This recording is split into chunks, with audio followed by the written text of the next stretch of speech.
C'est à l'oreille que l'on sait que la période des fêtes approche. Lola, 8 ans, fait sa lettre au Père Noël.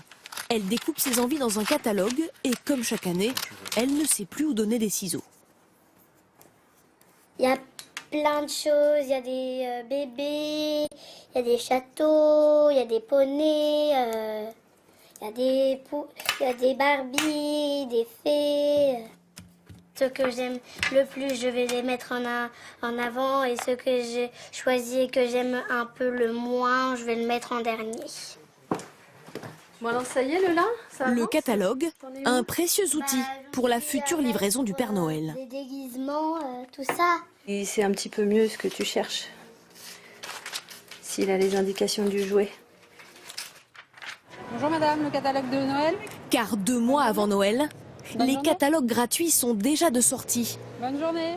passés au crible par les experts. Captain America, Spider-Man et Iron Man. Quand ils sont plus petits, ils ne savent pas écrire. Donc forcément, c'est découper les images et les coller. Et c'est les images qui leur donnent envie d'avoir tel ou tel jouet. Plus de la moitié des parents font leurs achats de Noël dès les vacances de la Toussaint. Alors pour ce responsable de magasin, l'emplacement est stratégique.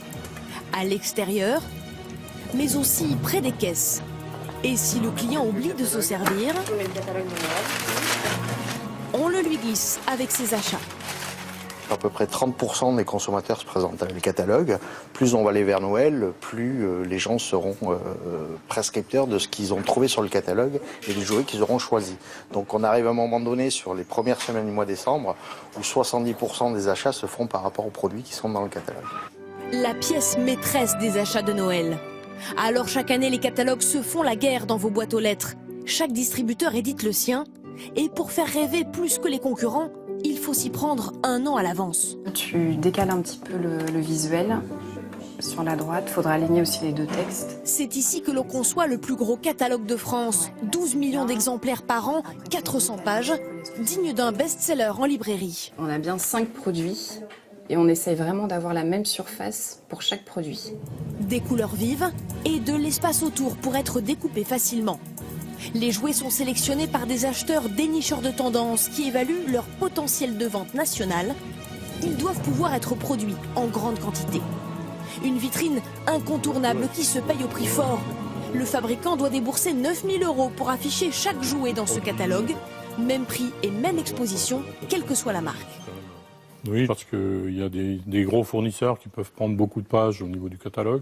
Et il y a le petit fournisseur et on ne veut absolument pas défavoriser le petit parce qu'on a besoin des petits et ils ont besoin de nous aussi puisqu'on est des partenaires. Partenaires, certains n'ont pas le budget pour le devenir. Donc du coup, là, on va choisir le héros, soit un petit garçon, soit une petite fille. Maëlle Chassard est cofondatrice d'une petite entreprise. Elle a créé cette boîte à histoires et vient elle-même en faire la démonstration. Quand on débute, c'est pas possible d'être sur tous les catalogues. Il y en a trop. On sait se débrouiller. On utilise aussi beaucoup les réseaux sociaux. Et encore une fois, la démonstration sur place, le contact humain, c'est le meilleur des présentations du produit. Difficile pourtant de se passer des catalogues. Les magasins qui ont arrêté d'en éditer ont vu leur chiffre d'affaires baisser de 20%. Seule menace pour eux, une forte taxe de l'Union européenne en 2018 pour préserver l'environnement. Alors qui sait, dans quelques années, peut-être que le Père Noël recevra des dessins faits à la main. Et oui,